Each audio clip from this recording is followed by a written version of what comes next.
তো রাসূল সাল্লাল্লাহু আলাইহি ওয়াসাল্লাম আসার পরে উনি রাসূল সাল্লাল্লাহু আলাইহি ওয়াসাল্লামকে টেস্ট করার জন্য একবার গিয়েছিলেন যে আসলে এটা নবী কিনা, কারণ উনি তো ইহুদি ছিলেন এবং তাওরাত কিতাবের বড় পণ্ডিত ছিলেন। রাসূল সাল্লাল্লাহু আলাইহি ওয়াসাল্লাম আসার পরে তিনি অ্যাপয়েন্টমেন্ট নিয়ে দেখা করতে গেলেন এবং যে বললেন যে আমি আপনাকে 3টা প্রশ্ন করব, এই প্রশ্নের উত্তর নবী ছাড়া কেউ জানে না, যে নবী সেই কেবল এর উত্তর জানে, তো আপনি যদি উত্তর দিতে পারেন বুঝবো আপনি সত্য নবী। রাসূল সাল্লাল্লাহু আলাইহি ওয়াসাল্লাম বললেন হ্যাঁ তুমি নির্ভয়ে বলো। তো সে যে প্রথম প্রশ্ন রাসূল সাল্লাল্লাহু আলাইহি ওয়াসাল্লামকে করতে আরম্ভ করলো যে মা হুয়া আউয়ালু আশরাতিস সাআ, আপনি যদি সত্য নবী হয়ে থাকেন বলেন তো কিয়ামতের প্রথম আলামত কি?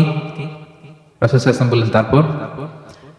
এরপর সে জিজ্ঞেস করলো মা হুয়া আউয়ালু তাআমিন ইয়াকুলুহু আহলুল জান্নাহ, জান্নাতীরা যখন জান্নাতে যাবে ঢুকেই প্রথমে তাদেরকে কি দিয়ে আপ্যায়ন করা হবে, কি খাবে?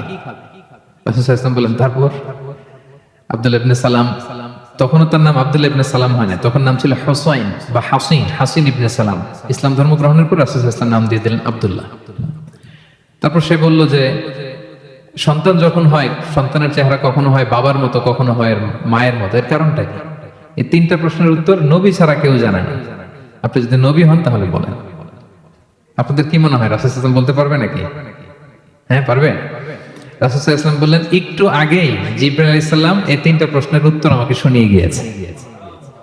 ওমা ইয়ানতিকু আনিল হাওয়া ইন হুয়া ইল্লা ওয়াহয়ু ইউহা, তিনি বানিয়ে মন গড়া কিছু বলেন না, আল্লাহ তাআলার পক্ষ থেকে যে বার্তা আসে ওইটাই তিনি পৌঁছে দেন।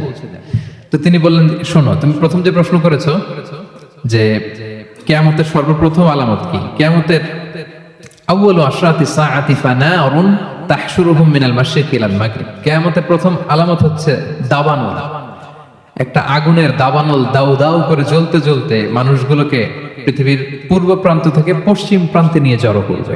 This is the first sign of কিয়ামা।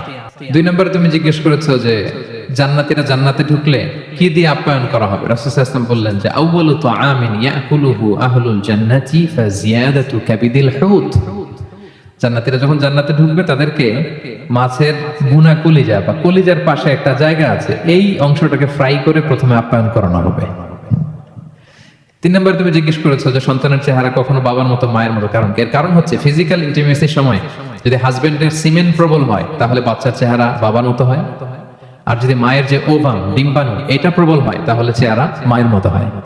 এই কথা শুনে আব্দুল্লাহ ইবনে সালাম চিৎকার দিয়ে উঠলো, সে বলল আশহাদু আল্লা ইলাহা ইল্লাল্লাহ ওয়া আশহাদু আন্নাকা রাসূলুল্লাহ, আমি সাক্ষ্য দিচ্ছি আমি মদিনার সবচেয়ে বড় ইহুদি পণ্ডিত, আমি তাওরাতের আলেম, আমি সাক্ষ্য দিচ্ছি যে আল্লাহ ছাড়া কোনো ইলাহ নেই এবং নিশ্চয়ই আপনি আল্লাহ তাআলার প্রেরিত রাসূল।